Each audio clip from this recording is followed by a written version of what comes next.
Anniversary this year, and they have 3 sons. And many people say that he resembles Fred McMurray. They have 3 sons, David, Joshua, and Daniel.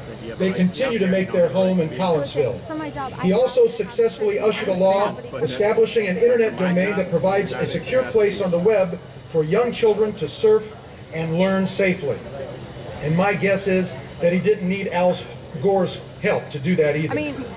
Finally, in fortitude, John's career has shown the strength that we need in Congress, particularly during these times. Following his West Point Bachelor of Science degree in engineering, he served over 5 years in active duty with the Army and then the Army Reserves, retiring with the rank of Lieutenant Colonel in 2008. He was first elected to Congress in 1996 and has served portions of Sangamon County ever since. But thanks to Chicago's Democratic redistricting, John will no longer be serving Sangamon County. We'll miss his service and leadership. John's fortitude has given him the strength of a patriot as our congressman, and I've heard him say, and I quote, "Duty, honor, and country aren't just words, but a way of life." Ladies and gentlemen, please welcome Congressman John Shimkus.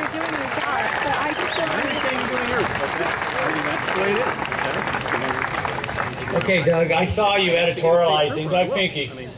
I saw you editorializing on that, not representing Sangamon County anymore. So we are disappointed with redistricting.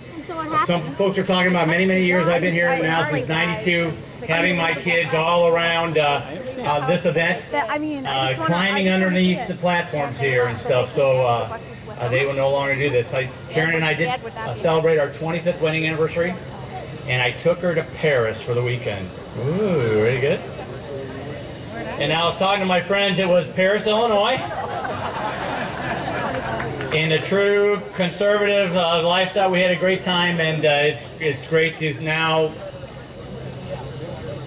get a chance to know other parts of the state of Illinois that believe in freedom, democracy, rule of law, less government, lower taxes, conservative principles. I'm going to be a little boring today, just and briefly, because I really want to help us be prepared for this race to come. You know, in my hand I have a picture of the President's budget of fiscal year 2012. We did put it on the floor this year. You know how many votes we got on the floor of the House for the President's budget? Zero. Not a single Democrat voted for this budget. Of course, no Republicans did. And this is what the President wants to run on? His fiscal policies for our country. Let me highlight 2 things. In his budget, we spend more in entitlement programs than we take in revenue.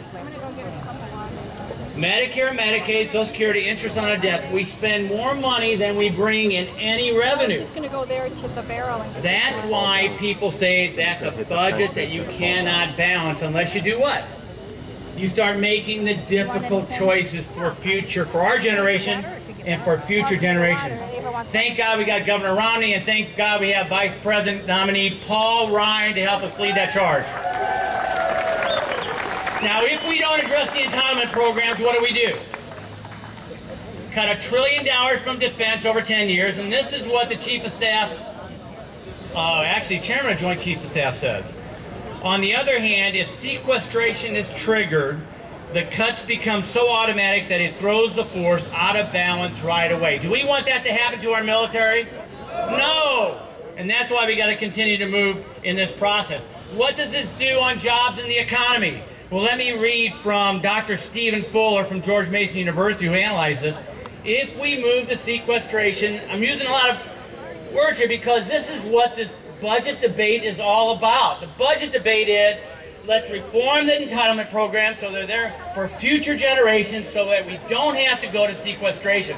What does sequestration do for jobs in the economy?